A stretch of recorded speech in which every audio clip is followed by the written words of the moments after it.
welcome, Stewart, to the Scottish Jazz Archive. Thank you.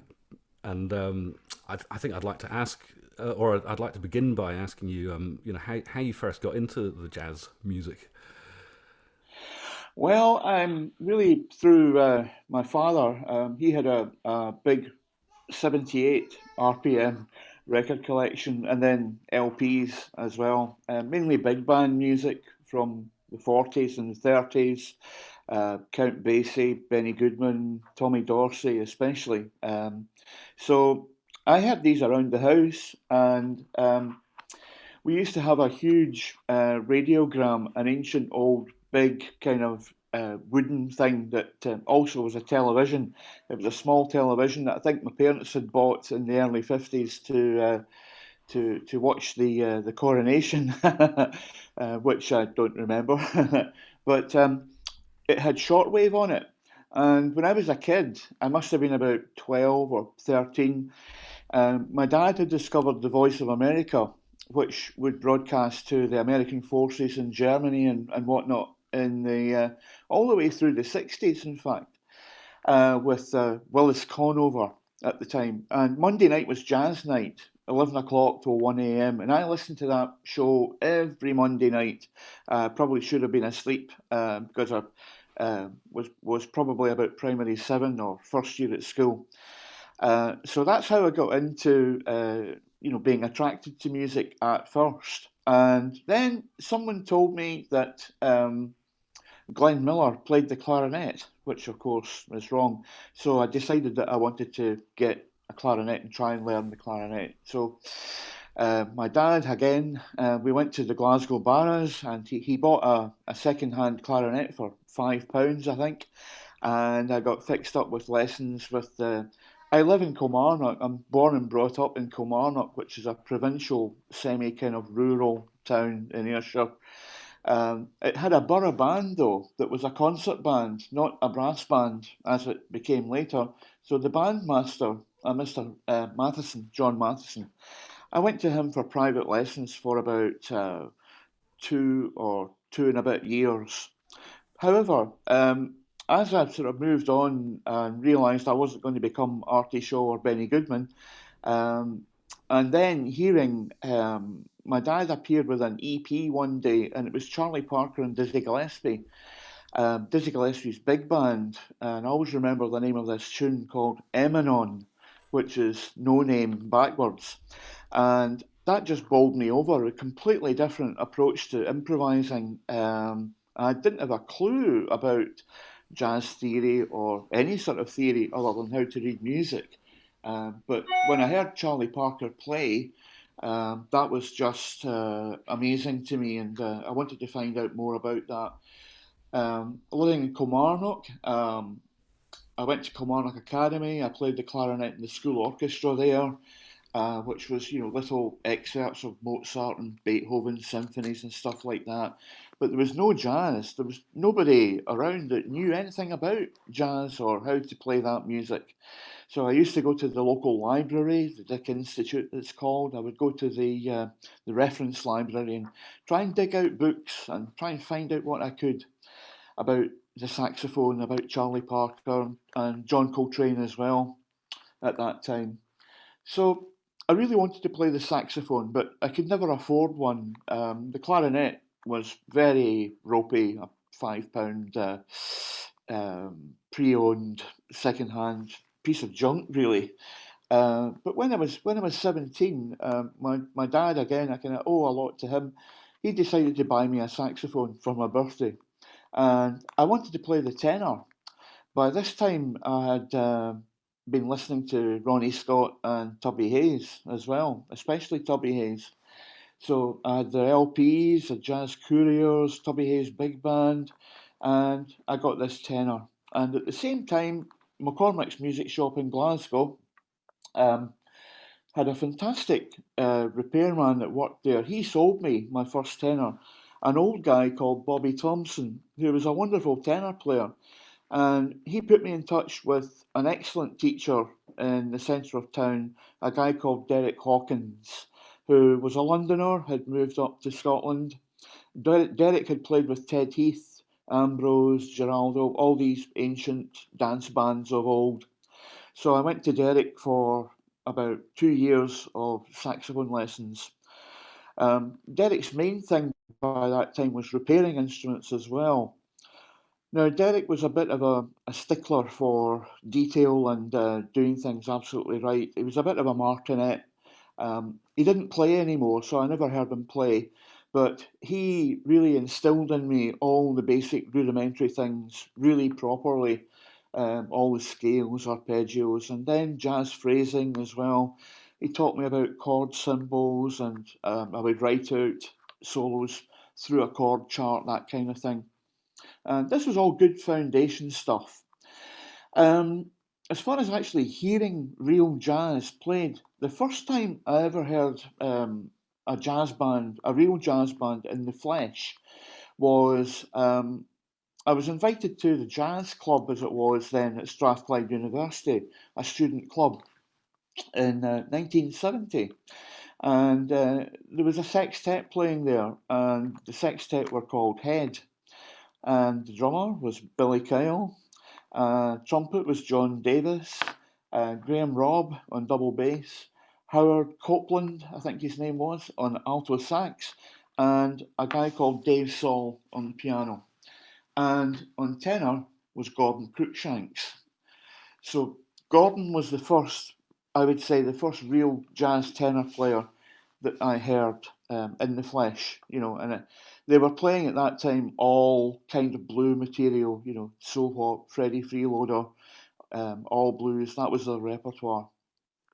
So that's the first time I heard real jazz in the flesh, and I thought this was amazingly good. So around about the same time, or just shortly afterwards, my teacher decided to retire from teaching, and he passed me on to one of his former pupils, and that was a guy called Bobby Wishart. And well, I didn't know it at the time, but Bobby was really, in retrospect, when I think about Bobby, he was really one of the great legendary players and educators in Scotland, I would say. A different approach. I always remember going to his house for my lessons, all privately. You couldn't get lessons in the school then, certainly not on the saxophone. Um, and I went to Bobby's house for my first lesson, and he had the tenor there. I was on the tenor at the time, and he had his tenor there. And he said to me, "So, who do you listen to?" And I was able to say, "Well, I listen to Sonny Rollins and John Coltrane and Sonny Stitt and Don Menza and Ronnie Scott and Tubby Hayes." And he just looked at me and he said, "All right, what albums do you listen to?" And I'm saying, "Well, I'm still a schoolboy, remember?" And I'm saying, "Well, Giant Steps, Kind of Blue, 100% Proof, the Tubby Hayes Big Band. All right, what's your favourite track from Giant Steps album?" And I would say, "Well, I really like Giant Steps, but I haven't a clue what it's about." So I think there was an automatic, instant connection there that, in dealing with me, here was somebody that knew about the music historically, but I didn't know anything about it theoretically. I certainly couldn't play like that, nowhere near that. So we formed almost an instantaneous bond. And all I can say is when I listen to my heroes on albums, that sound that they made on the tenor, I had no idea how to get a sound like that. I was using what might be described as maybe a classical setup. Um, but when I heard Bobby play, he picked up his tenor. We played together. We played a blues actually.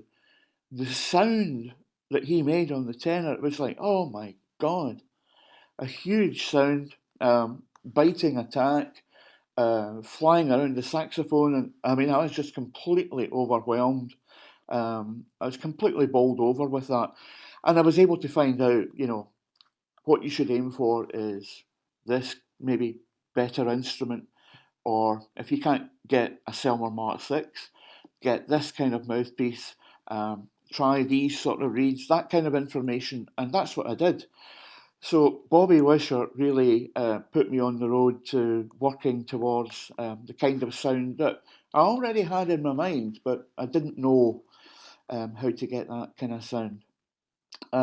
So the lessons progressed with Bobby. This would be about 1972. I would go up on a Saturday morning. Bobby had a gig in the Lorne Hotel in Sauchiehall Street on a Saturday lunchtime. And he said to me one day after the lesson, do you want to come into town? Do you want to come to my gig and we can play Green Dolphin Street, which we've been working on? And I'm like, well, you know, okay. I'd never played a jazz gig in my life. So we jumped in Bobby's car, zoomed off to the Lorne Hotel, a packed audience there, and he introduced me and we played Green Dolphin Street. And of course, I'm like sweating buckets with fear and trepidation. And it went down really well. I got a huge round of applause, and that became the routine. I would learn a tune a week, and I would go and play my tune with Bobby's band, and that really was my launch pad. And I got to meet other musicians in his band at that time, 1972, in Glasgow. There was a thriving Glasgow jazz scene, especially on a Saturday lunchtime. That's when they all appeared at places and pubs and venues around the city centre. So you had Bobby Wishart, a wonderful vibraphone player, Jimmy Feehan, who's sadly no longer with us, Bobby Dean's big band, which I'll come back to in a minute. And then Frank Pantrini had a sextet playing at the Clarendon Bar in Maryhill Road. So I remember going along to the Clarendon because I knew the piano player called Eddie Richmond, who also came from Kilmarnock, coincidentally. So he would give me a lift up, and I would go to the Clarendon and I would bring the tenor. Now, the Clarendon was frequented by lots of BBC musicians. At that time, there was a Scottish radio orchestra, and Frank Pantrini was first tenor. So you never knew who was going to be there. And you could walk into the Clarendon Bar and you could find that Georgie Fame might be there, or Jimmy Mullen might be there, a host of people, Tommy Whittle, and you never really knew. I remember turning up and Tommy Whittle was there playing, and I had the tenor with me, and I thought, no, the tenor stayed in its case. I didn't even, even though they knew they knew me by then, I thought, no, I'm not going to do this. How could I? So Glasgow had a thriving pub scene. I had virtually no big band experience at the time. I wasn't a very good sight reader, I think, but I managed to pluck up courage and I went to see the Bobby Dean's big band. They played in a famous venue known as the Beer Keller, and they let me sit in. Bobby let me sit in, and I would play maybe second tenor. After a wee while of annoying him, he would let me play a solo. And that was my first experience of playing in a real big band, if you like. So I got to become kind of known around the town as probably this young guy that played the tenor. I still played the clarinet, of course. One other thing that happened when I went to Bobby Wishart for lessons was that I decided I had to get a better tenor, and so I managed to, with my parents' help, I got a really good Selmer Mark 6 tenor. But in the meantime, I'd also picked up the flute, which Bobby was an expert at too. And so by the time I was just about to take these early steps of playing with bands, pro, semi-pro bands, I was pretty handy with the tenor, the clarinet and the flute. This would all be by maybe the age of about 21, say. So what happened next was that through Bobby, I used to get quite a lot of gigs, and not jazz gigs only. At that time, in the early 70s, there was no such thing as a professional jazz musician in Scotland. The only professional jazz musicians were to be found probably in London, and even there, unless you were in the very top echelon, you were scraping by. So most of the well-known jazz musicians as well, people like Peter King and Bobby Wellens and people like that, they had to make ends meet by doing other things like playing in dance bands or playing in theatre pits if they had the chops and the doubling capability. So I would get a call from Bobby Wishart, and he would throw me into things that he couldn't do because he was busy elsewhere. I became a kind of super dep in a way, and I was thrown into television sessions. The first one I remember I did in the BBC, Queen Margaret Drive in 1974, and I really wasn't ready for that environment. My reading was better, but it was still maybe a bit shaky. I was very nervous. But I used to get chucked into situations I wasn't quite ready for. But maybe that's a good thing because if you survive it, then you begin to appreciate I've really got to up my game here in terms of X, Y, or Z, reading, tone, attack, everything, controlling your nerves and whatnot. So, excuse me a second. Through Bobby, again, I got my first real gig, if you like. My first real paying gig was with a wonderful drummer who's still with us, a wonderful drummer called George McGowan. And in 1973, George was playing, he had a sextet, and it played in a nightclub in Charing Cross, a real nightclub, not just a disco kind of thing. There was cabaret, different acts on 5 nights a week. On a Saturday afternoon, they would bring in a trombone player. He was actually a doctor, a guy called Norrie Suckle. And on Saturday afternoon, George would play Art Blakey's Jazz Messengers repertoire. So that was absolutely amazing. Classic Art Blakey's repertoire that I was introduced to through George McGowan's band. And we would play, all the things like Moanin' and One for Albert and all these classic jazz messenger things. So I got a kind of education in that through that gig. Again, I probably wasn't quite ready for it, but after doing that for about 2 years, I certainly could read and I could improvise. Then I got offered a job next door. There were quite a lot of gigs around at that time. Next door to the nightclub, which was called the Crazy Daisy. Next door to the nightclub was Tiffany's Ballroom, which was 6 nights a week. And I was offered a job in there, I think mainly because I could play the flute. And we would play, that band was an 8-piece band with 3 singers. The band leader was a singer as well, a guy called Colin James. And we would play Casey and the Sunshine Band. We would play all these kind of chart hits of the day. Um, and so that was a great experience as well, playing in the ballroom there. Um, all good things come to an end, and the band leader was tempted away to another ballroom down in Newcastle, and he asked me to go, but I didn't really feel ready to leave kind of hometown, so I didn't go. But at the same time, round about the same time, I discovered there was a jazz course it was a summer course at a place called Barry in South Wales. And this became a bit of a legendary course. I decided that I would like to go on this course.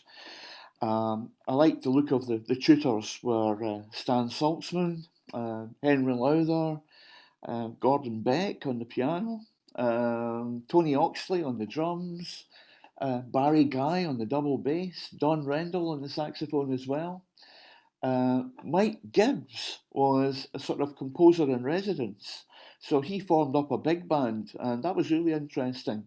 So that was a 2-week jazz course, and I loved that course. And I felt as though I'd finally was able to slot in and hold my own and survive and whatnot. And I met lots of people from all over the country. The culmination of the course was a concert. This was in South Wales in Barry, but the end of course concert was in Ronnie Scott's. So we did a Sunday night concert, no pay, just the concert of the work we've been doing, the music we've been working on. Sunday night concert in Ronnie Scott's, and I thought, at that time I was a student at that time because, as I say, I'm from Kilmarnock. Nobody in Kilmarnock knew how you would become a musician, let alone a jazz musician. So I always aimed to go to university, and I wanted to become a pharmacist actually. So I was studying pharmacy at Strathclyde Uni, and I kind of decided that okay, been in Ronnie Scott's, done this amazing appearance at Ronnie Scott's. I sort of thought that's it, I've made it. So, much to my mother's disappointment and chagrin, I packed in the uni and decided I would become a musician overnight. I think it was on the cards all along anyway. So I became a musician, and after that, I discovered that it wasn't all sweetness and light, and that gigs just didn't land on your feet all the time, and there were periods of time when I wouldn't have anything at all. But when I worked in the ballroom, I got £55 a week. Now, my dad, who was an electrician in the local carpet factory, BMK, if he worked a Sunday and a Saturday morning, he would get £38 a week. So I felt as though, I was kind of like proving my worth, as it were. But that came to an end. Um, um, I'm just wondering, am I digressing too far here? Not at all, Stuart. It's all fascinating. So how did your career develop then? Well, Once you'd made that decision. what happened afterwards was that I met lots of musicians in the Glasgow area who were. I discovered that the Education Authority employed instructors, and I thought maybe I could do that. That would be quite good if I could do some music instructing and that kind of thing. However, it was very difficult to get in. I couldn't find a way in, and I made a kind of transition from ballroom commercial work to theatre work, which I guess is still kind of like a factory in a way. You go in, do a job, and you come out. But I made this transition, and it was quite good. I joined the King's Theatre Orchestra, which was almost virtually a job for 40 weeks of the year at that time, around 1980 or the late 70s. And so by joining the theatre orchestra, I was involved in productions like West Side Story. And I always remember the fixer, who was a wonderful musical director for Scottish television at the same time. He rang me up and he said, I understand that you play saxophone, clarinet, and flute, blah, blah, blah. Would you like to be involved in West Side Story? And I'm like, well, yeah, that's great. Thanks very much. Yes. And he said, you do play piccolo, don't you? And I immediately, remembering advice I'd been given before, I immediately said, "Oh yeah, yeah, yes, I have no problem. Yeah, okay." So I got the details, West Side Story, when and where. Put the phone down, and then I thought, "Oh my God, where am I going to get a piccolo from?" So I had to go and buy a piccolo and sort of try and learn how to play it, which I'm afraid to this day I still can't play very well. I got away with it though. So I transitioned into theatre work. It was much better pay, almost twice as much pay as the ballroom, and much more sensible hours. The show would come down before 10 a.m. rather than playing till 1 in the morning. So I did that, and around about the same time, I met my wife and we got married, and I was still looking for work teaching in the schools, and I did West Side Story, as I say, and then word must have got out that there was somebody local in Kilmarnock who had played or could play West Side Story, because there was a local group wanted to do it, and the musical director for the local group happened to be the music advisor for the local authority. So after I'd done West Side Story for Jim Clark was his name, a wonderful guy, a great musician. Jim rang me up and said, Stuart, there's a job going, someone's leaving the authority. Would you be interested in coming on board to teach? And I said, well, yes, yeah, of course. He said, there's only one thing I want you to do. Um, do you have a degree in music? And I'm like, well, no, I don't. I don't even have grade 5. So I At that time I had no musical qualifications whatsoever. I had my hires, I'd been at university, but dropped out from pharmacy. So he said, "Okay, I'd like you to start this job, but I want you to try and get an external diploma within the first year of taking this job." So I said, "Okay, that's fine, I'll do that." So that's what I did. I started work in the local schools in 1980, it was January 1980. And I got the syllabus for, at that time, Trinity was the only place that had an external syllabus that included saxophone. So I got the syllabus and I applied to do the exam, and then I decided that I would have a look at the music. So it's kind of back to front in a way. Most people would look at the music, decide they were good enough to play it, and then do the exam. But I did it the other way around. I applied to do the exam, then I went looking for music.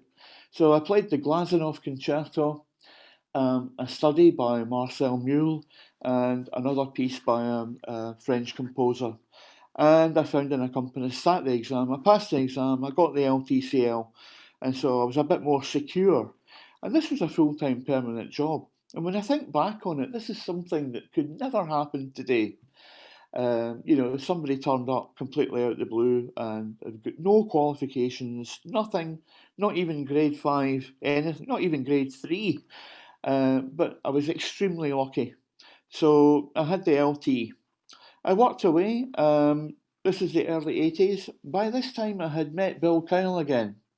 And there's a wonderful trombone player based in Inverness now called Brian Keddy. Brian Keddy's a trombone player who had studied at Leeds College of Music. However, he actually became a secondary school English teacher. Very, very, very clever guy musically as well. Brian wrote wonderful small band charts. And so Brian and Bill Kyle started up the Kyle Keddy Sextet, and I was asked to play in it on tenor at first. So Gordon wasn't there. Gordon Cruikshanks, for some reason, wasn't there. He might have been doing other things, I don't know. But I got involved with the Kyle Keddy Sextet, and that was basically kind of blue note, jazz messenger type things. Again, a great time. It was really enjoyable. Brian decided to invite Jimmy Duker, who's a wonderful trumpet player who had come back from London to Dundee. And of course, Jimmy had played with Ronnie Scott and Tubby Hayes. He's on Jazz 625 with Steve Race on many, many albums. The Kenny Clark, Francie Boland Big Band. He toured the States. So Jimmy was a bit of a jazz legend.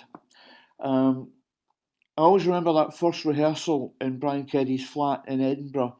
Jimmy turned up off the train from Dundee, and he'd also he'd had a bit of a refreshment, I think, it's fair to say.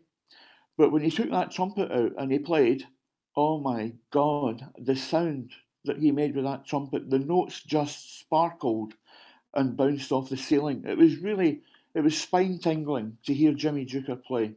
So that was a great experience and education. We did lots of gigs. We did Saturday afternoon jazz blows. Sorry, excuse me. We did Saturday afternoon jazz blows up and down Byres Road in Glasgow mainly. An organisation called Platform had just started with Roger Spence and Bill Kyle and Jack Finlay as well. And so more kind of auspicious gigs came through. The Queen's Hall. We did a couple of BBC broadcasts, those sorts of things. So that was great. That was a great period in the early 80s. Well, Jimmy Duker became unwell. He was unwell, and he couldn't make a lot of these gigs that involved travelling a distance, especially. So Bill Kyle and Brian Keddy had a clever idea of inviting a young Tommy Smith in to play the trumpet part on the soprano.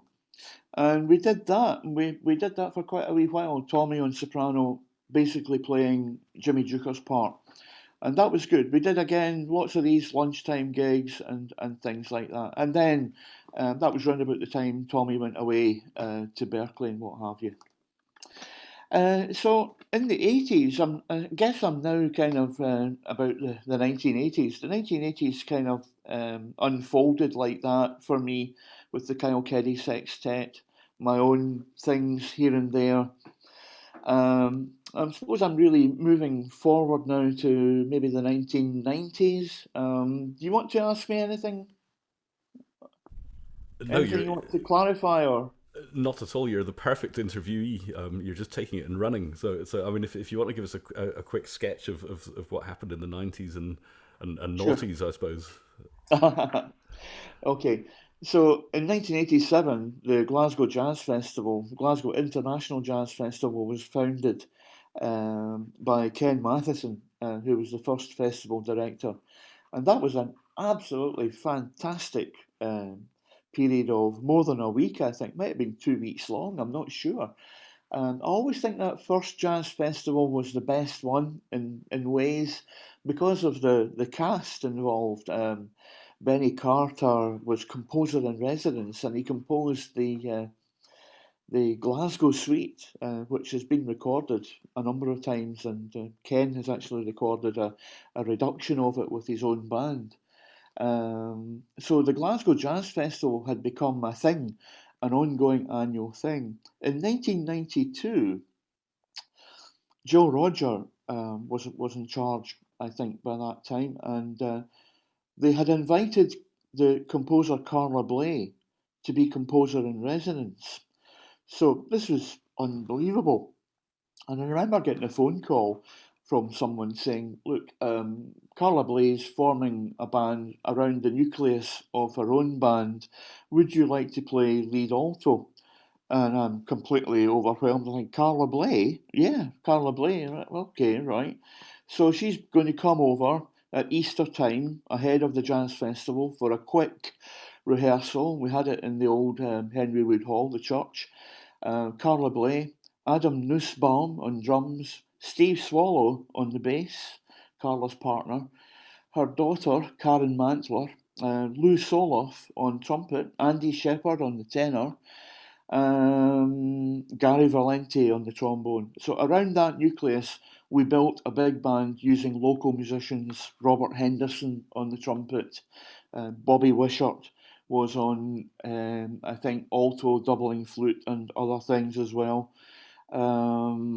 Lots of the young players who were at the College of Music. There was no jazz course then, but lots of people were interested in jazz. They'd come through the Strathclyde Youth Jazz Orchestra that Bobby had set up. So Carla worked with Sigel as well. Probably around about this time, 1992, a very young Laura MacDonald would be involved in the Sigel side of things too. Um, so at the actual jazz festival, it was absolutely incredible. Carla brought loads and loads of these compositions and arrangements that were very much in a kind of Gil Evans style of writing, very contemporary modal voicings, the clustered things and very dissonant but beautiful sounding things, very exciting driving things.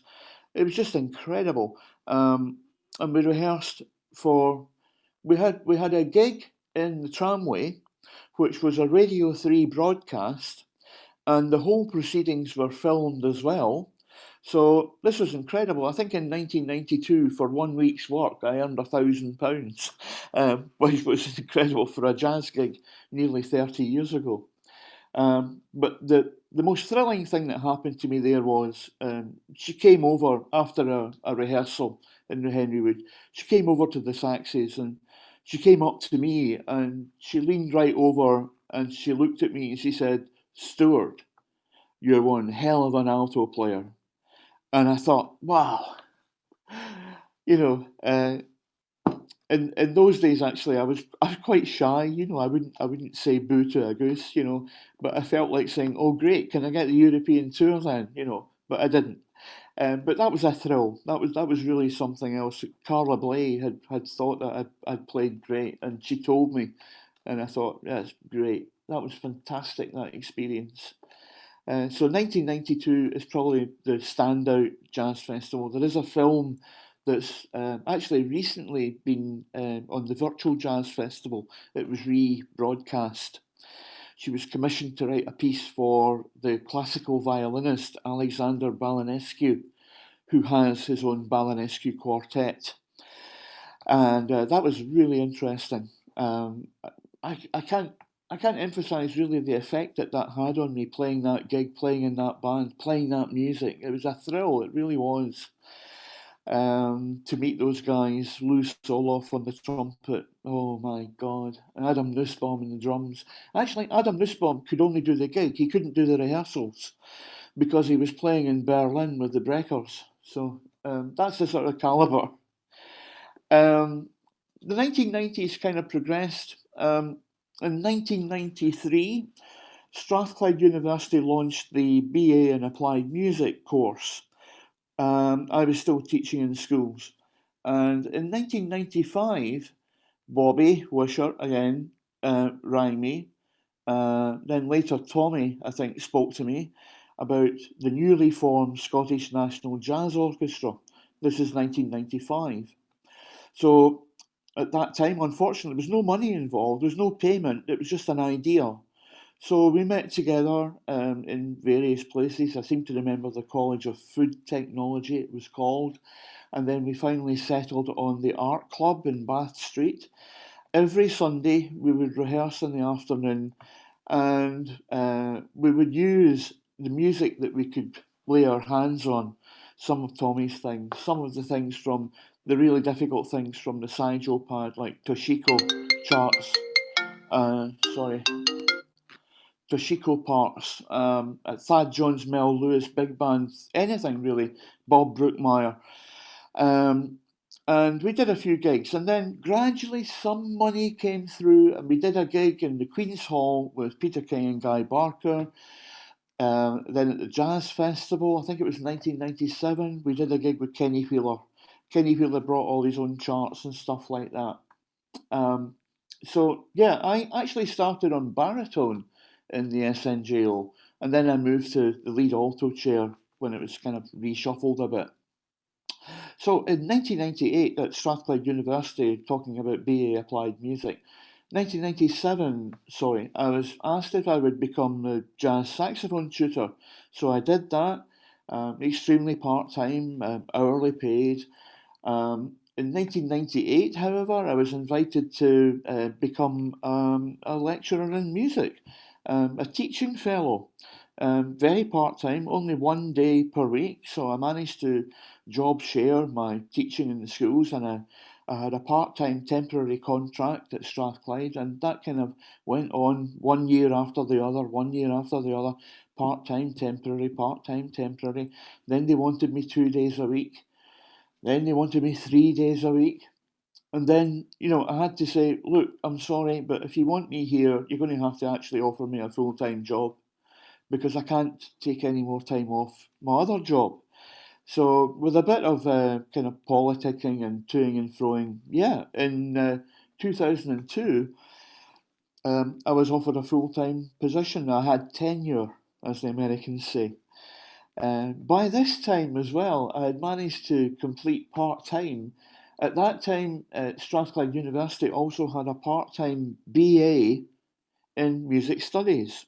So it was a kind of pick and mix of modules from applied music. And I was given a certain amount of, I think I got about 50% of it based on my previous experience, and I forget what they call it now, an academic term. Anyway, Recognized prior learning, isn't it? yes, that's right. RPL, Prior yeah. learning. Yeah, exactly. Thanks. Yeah. So with a bit of, I did another 3 modules, and I got this BA in music studies. So I had a BA. Then it looked as though I'd launched my jazz modules. They had a jazz strand to the BA in applied music. Now I know that there have been jazz. Jazz has been offered before at Napier, in fact. Going back into the 1990s, and Eddie was there. Eddie Severn had started teaching jazz, and so had Tommy, I think, at Napier. So our course was I might be wrong in saying this, but I don't think I'm wrong. I think we were the first undergraduate course to have a dedicated jazz strand that students could come on. First 2 years, everybody did the same thing. Third and fourth year, you could pick from this and that and the next thing. So I'd already set up these jazz modules, had them validated, and I was running them. And I'd been doing that for about 4 years. Looked as though I was going to have maybe a career in academia, and I thought, right, okay, there's a new master's at Leeds College of Music. So I approached the university and they agreed, and I started doing a part-time master's at Leeds College of Music. So in reality, I only had to be there 1 day a week. That was usually a Wednesday. So I would drive down there. I would leave the house at 5 a.m., drive down to Leeds, go and do the history class or whatever, you know. I played in a few ensembles and bands, and then I would come back home. So I did that, and I got the masters. I've got a masters in jazz. My next step was obviously I had thoughts about aiming for a PhD or a doctorate, and I had my eye on the DMA at Salford. And I went down to Salford a couple of times. I kind of pontificated because I wasn't really sure of a definite research area. I wasn't all that certain about what I was doing. However, I guess I probably waited too long. I sat on it for too long, and in 2010, they announced that they were going to axe our course, which was a real body blow. I don't think I've ever recovered from that fully. I put so much time and energy and effort, years of experience, and seen the success of it. Many of our graduates, well, I'm thinking back, Alan Kosker, Paul Townsrow, Graham Scott, Konrad Wisniewski, in the jazz field. In the rock field, the rock and pop field, Julie Fowlis. In the traditional field, Julie Fowlis. There's so many of our graduates out there. It's amazing. Anna Massey, whom I was listening to on the radio last night, she presents a trad programme. I just couldn't understand why this had to end, because we had 500 applicants every year for, I think we had 32 or 33 places. So we were bursting at the seams, you know, going like a fairground, as they say, really successful, creating quality students out there doing work. Some of them had gone on and done PhDs. Lorna Brown, Stu Brown's sister, a wonderful saxophone player as well. I just couldn't understand why they wanted to kill that off. Anyway, that came to an end. As far as jazz is concerned, I had by this time kind of maybe got better known over the previous decade. From about the time of Carla Bley, 1992, I began working with the BBC Big Band. And at the time, in the early 90s, it was a staff band. So they were full-time employed, and they would advertise a gig when it came up, and you had to apply and go and do an audition. And I thought maybe it'd be a good idea to do that and move to London. That was the only time I thought about moving away from Scotland, really, because I had a family and all that. You know, I couldn't just up sticks and, you know, sleep in a park bench or whatever. So I started working with the BBC Big Band, and I started to meet some of my own boyhood heroes, people like Vic Ash and Tommy Whittle. Really great players. Ronnie Ross, the baritone player. I met Nigel Hitchcock. People that were around the studios at that time in Maida Vale. I continued to work with the BBC Big Band and Don Weller's Big Band as well. Alan Barnes got me in as a deputy on baritone to play with Don Weller's Big Band. So the 1990s kind of progressed like that too, into the noughties as well. But with the demise of our course, I kind of thought, well, what can I do? I could, you know, at that time, 2014, we finally finished our course. I could have retired. I'm of an age where I could have just retired, but I decided that I didn't want to retire from education. So I found my way back into schools, and I started teaching a wee bit in schools again in East Renfrewshire and in Edinburgh as well. So I worked in Edinburgh for about 2 or 3 years and I knew lots of people in Edinburgh, obviously. One important thing that I seem to have forgotten or neglected or skipped is through Bill Kyle, whom I think if there's one person in Scottish jazz that must be remembered and given every accolade posthumously or whatever, it's Billy Kyle. Because that guy has created so much infrastructure for jazz musicians, encouraged people to play, that, I can't think of anybody anywhere that has helped musicians more than Billy Kyle. And of course, we know that he started the Bridge Bar, then there was the fire, and the place burnt down, and poor Bill lost everything. But Bill, being Bill, bounced back with the Jazz Bar. Um, I'm trying to remember when the Bridge Bar burnt down. I can't remember. Was it 2002 or I can't remember. Anyway, we were actually on the night of that fire in the Bridge Bar. We were holding a benefit concert for Gordon Cruikshanks, in fact, who wasn't very well. And so I remember in the bar across the road, as we watched the building go up in smoke, there was Brian Kellogg, me, Colin Steele, Brian Shields, Ronnie Ray, Tommy Smith was around. And I remember thinking, God, if this bar were to catch fire and collapse, half the Scottish jazz notoriety would be killed instantly. Um, Anyway, Bill bounced back with the Jazz Bar, which has been a great focus for all Scottish jazz musicians and touring musicians as well.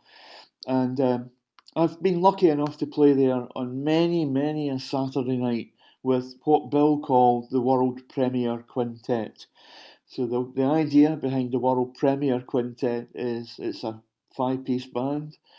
Allegedly, we've never played together before. There's no set list, there's no rehearsal. We turn up and we play. I guess in reality, having done it so many times with Colin Steele, we have actually got a little repertoire of things that we play, and it's quite wide ranging. We play classic Art Blakey things, we play the Adderley things as well, but we'll also play sometimes some of Colin's music and anything that we want to play. So that kind of repeated, I would say over the recent years, I've probably been in there at least once or twice a month, every month for years. And that actually has really helped my playing enormously. So the Jazz Bar and being involved in playing in the Jazz Bar, firstly with Bill and with Edith, now who's doing a great job of keeping that going, has been, incredible, really. It's a real place of jazz education, just the experience. The Jazz Bar Big Band, which I'm invited to play in occasionally now and then with Keith Edwards or Eric Lars Hansen. Again, a great big band, regular Monday night thing it was. I just hope that we see the return of that next year, probably. So that kind of brings me to where I am now. I'm teaching still in schools. I'm still doing a little bit of teaching there. I teach privately. Until the pandemic hit, I was playing wherever. I started a new quintet this year. This year is the 100th anniversary of Charlie Parker's birth. Bird at 100. So I started a new quintet. One of the bands that I always liked when I was younger was the Bebop Preservation Society. So I started this band and I called it the Bebop Conservation Society with Bruce Adams, Tom Gordon, Brian Kellogg, and Ed Kelly in bass. So we did a couple of gigs in January and then we had to wind it up. So we're actually doing a filming next week for the Glasgow Jazz Festival, and it will be streamed over the winter and the spring months. So that brings me up to date.